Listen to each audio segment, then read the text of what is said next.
जय श्रीमन्नारायण महामहनीयमेधाविन्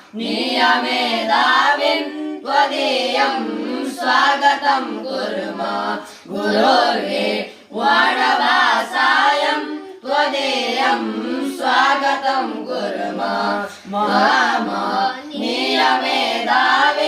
त्वदीयं स्वागतं कुर्मः गुरोर्वे वाणवासायं त्वदीयं स्वागतं कुर्मः दिनं नो धन्यमेतत् इयं मङ्गलमयी वेला वयं यद् बालकायेते त्वदीयं स्वागतं कुर्मः महामहनीयमेधाविन्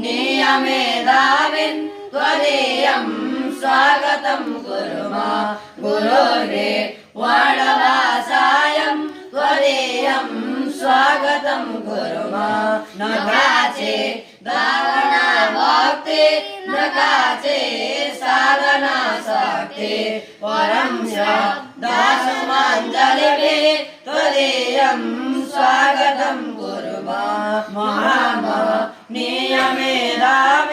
त्वदीयं स्वागतं कुर्मः स्वागतं कुर्मः स्वागतं कुर्मः।